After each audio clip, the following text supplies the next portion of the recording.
see me, but if you can, you guys aren't out here doing a night dive with Shark Quest. What are you really doing with your life? Now we're having a great time. Wish you guys were here.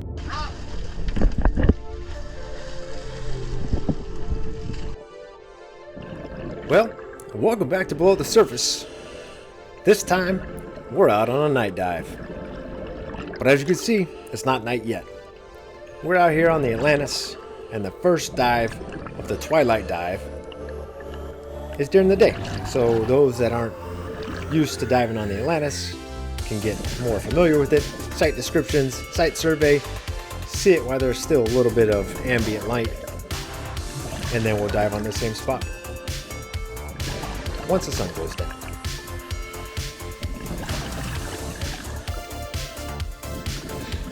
Now watch this big mistake.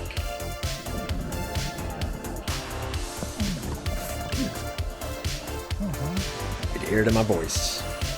I tried to use my hands to back up instead of using that backward spinning technique that I need to be practicing, and I stuck my finger right into a sea urchin. If you've ever been hit by one of those before, you know that I have a couple sea urchin splinters in my finger right now.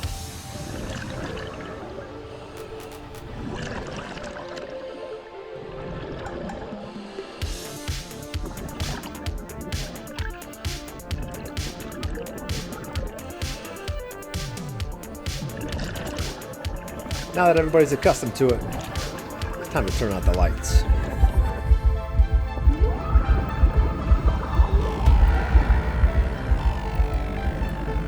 And if you've never been on a night dive before, you gotta do it. It's almost like the entire ocean changes once the sun goes down.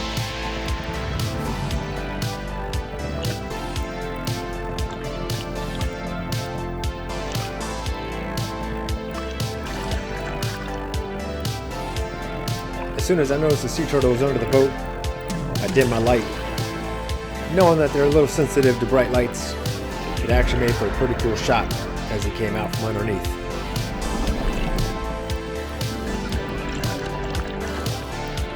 And of course we found a few lionfish at night too. Which is funny because I didn't see them at all during the day. Which tells me that the lionfish around this wreck are starting to get used to spearfishermen and know that they gotta hide.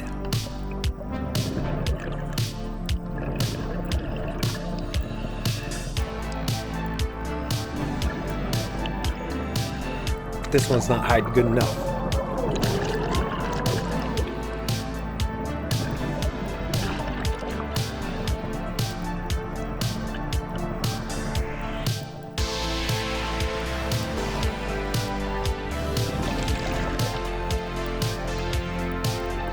Make sure you guys are looking up Shark Quest if you're interested in going on a Twilight night dive.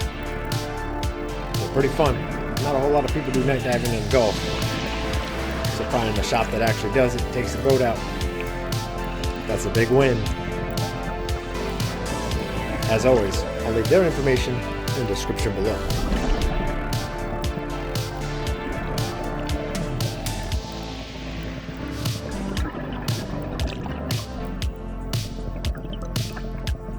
I'm also out here diving with one of my good buddies, Jason, and he's bringing a couple fish home besides lionfish.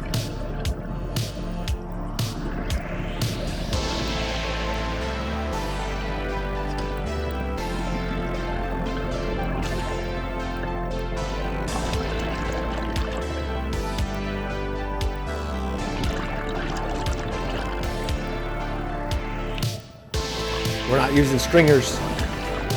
We're actually just using our zookeepers, because while you're spearing at night, you do have to worry about sharks coming around. So at least this way, they're not just hanging off the side of our bodies. If you guys are in the market for a zookeeper, don't forget, I have a 10% off code, save you a little bit of money. It's in the description below. Diving at night increases your odds of finding some octopus. This little dude, a little curious, but then he's like, alright, that's enough, stop poking me, I'm leaving.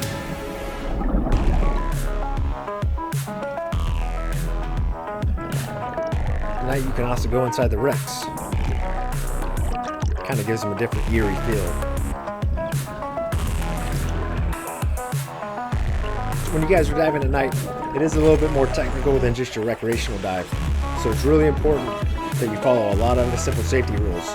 A lot of them that apply to normal open water, but when you're diving at night, you should always have multiple flashlights. Think of rules of 3. You have your primary and your backup, and that last one just in case those first 2 fail. And then you should always be diving with your buddy. And if you have an anchor line that goes up to your boat, it wouldn't hurt to put an emergency beacon on it. Just in case you get turned around, at least you'll be able to see where your anchor lines are. This is also why it was pretty important for those first-time Atlantis divers to come out and check it out during the day, so that at night they did have their bearings about them, and at least they knew where the bow and the stern of the ship was.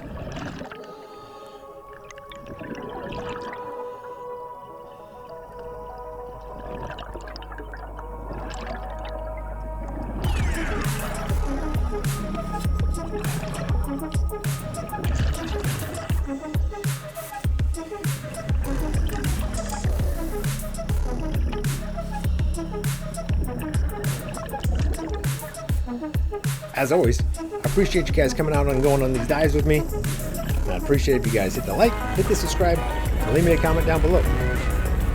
As for us, our night dive is ended, and I'm going up.